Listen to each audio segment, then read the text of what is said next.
E o trabalho de apuração do Ministério Público começou depois que o padre Robson, que era presidente da AFIP, foi chantageado. Criminosos invadiram computadores e celulares do padre e ameaçaram divulgar detalhes íntimos que poderiam manchar a imagem do sacerdote, que é um dos mais conhecidos do país. No estacionamento deste shopping em Goiânia, durante um mês, em 2017, foram feitos 6 pagamentos de R$50 mil, somando 300 mil. A caminhonete que sempre aparece para pegar o dinheiro era dirigida por um policial civil, Elivaldo Monteiro de Araújo. Quem faz o repasse é Roane Martins, diretora da AFIP, pessoa de confiança do padre Robson. Além dos pagamentos feitos em dinheiro vivo aqui no estacionamento do shopping, as investigações mostram que o padre Robson também pagou outros R$500 mil aos chantagistas. O dinheiro em espécie foi deixado dentro de um carro que estava estacionado em frente a um condomínio de luxo aqui na capital. Os chantagistas queriam no total R$2 milhões para não divulgarem informações íntimas do padre, que usou o dinheiro da AFIP para pagar a extorsão. Em entrevista ao Fantástico, o padre falou por que usou dinheiro doado por fiéis. Eu mesmo não tenho condições financeiras para fazer e nem atender esse tipo de pedido que foi feito. A investigação mostrou que 2 hackers invadiram computadores do padre. Eles tiveram acesso a contas de e-mail, aplicativos de conversa e telefones, obtendo assim informações pessoais e profissionais da vítima. Depois, os 2 mandaram ameaças ao padre, dizendo que sabiam de relacionamentos amorosos do padre Robson com diversas pessoas, além de fazerem insinuações sobre uma suposta má administração da AFIP por parte do padre. Em depoimento ao Ministério Público, o padre Robson desabafou. No contexto todo, eu fui ameaçado de ser exposto como um promotor de adultério. Eu fui ameaçado depois de ser exposto como um amante do próprio chantagista. E por várias vezes falaram também que eu fazia mal à minha família, às pessoas que estavam à minha volta. Foram feitas ameaças fortes nesse sentido, ameaças muito mais no âmbito moral. São todas insinuações muito fortes e causam intimidação e também causam muita confusão na cabeça. Se eu agi mal ou em alguma coisa, eu agi de boa fé, colocando as coisas na tentativa de se resolver. O que a gente percebe é que houve, então, uma extorsão fundada em ameaças sem substrato, sem realmente uma substância verídica de atos. Agora, uma coisa é fato, algo existia, senão não teria havido tanto pagamento como houve, não. Quando o caso da extorsão chegou ao conhecimento dos promotores de justiça, eles ficaram impressionados com a grande quantia de dinheiro vivo movimentada pelo padre Robson. Foi quando começou uma nova investigação, desta vez para apurar a origem desse dinheiro. Na sexta passada, a Justiça mandou apreender documentos e mídias na AFIP, a Associação dos Filhos do Pai Eterno, e em outros endereços ligados ao padre. O Ministério Público acredita que parte do dinheiro doado pelos fiéis para a obra da nova Basílica do Divino Pai Eterno teria sido desviada para comprar casa na praia, fazenda, avião e bancar uma vida de luxo.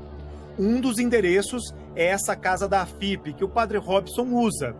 Tem banheira de hidromassagem, piscina aquecida na área interna e banheiro de mármore. São coisas que despertaram a atenção em função de que você tem uma entidade religiosa atuando fortemente com atividade econômica, né? Entendemos que a melhor coisa seria, vamos fazer investimentos imobiliários, compramos fazendas, compramos gado, fizemos investimentos que são totalmente dentro das finalidades da entidade e por isso mesmo totalmente lícitos, e por isso a gente foi fazendo. Você tem uma estrutura, você está falando casa de luxo, né? Mas são ambientes bons para se descansar, para se conviver e se socializar. Em 3 anos de investigação, o MP constatou milhares de transações financeiras envolvendo a AFIP e o mesmo grupo de pessoas. Os donos dessas empresas vendiam bens para as associações presididas pelo padre Robson. Os crimes investigados são apropriação indébita, falsificação de documentos, lavagem de dinheiro e organização criminosa. A investigação é ampla, é uma investigação que leva em consideração a própria fé católica, que coloca a necessidade de uma apuração aprofundada de negociações que foram feitas. Não existe nenhuma má intenção, nenhuma atividade criminosa, não existe nenhuma atitude. Agora, são números altos? São. Os números altos é que me condenam? Não, porque tudo que a FIP faz é dentro da regra, da finalidade e da lei.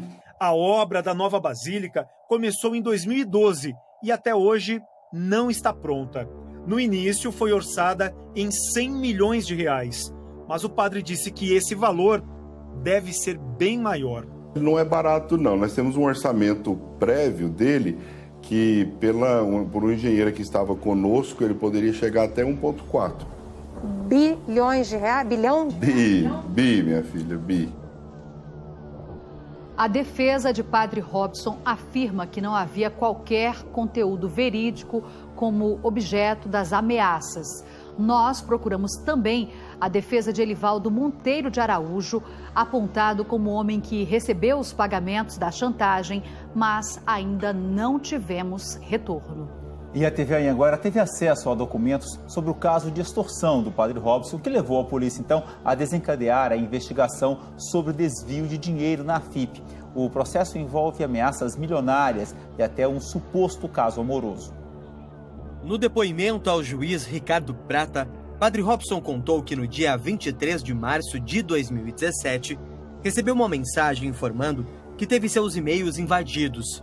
O hacker disse que tinha sido contratado para levantar um dossiê que pudesse comprometer o padre com a finalidade de chantageá-lo.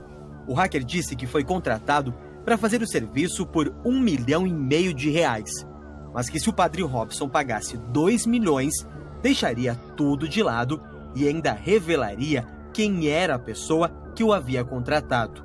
O padre disse que ficou preocupado, mas que não era a primeira vez que foi ameaçado. Em depoimento, o juiz pergunta para um dos acusados de chantagem por que ele foi contratado. O réu diz que foi contratado para olhar a vida e o patrimônio do padre, mas que questões amorosas apareceram por acaso. O acusado fala que havia uma foto do padre Robson com uma moça e uma conversa sobre o primeiro encontro.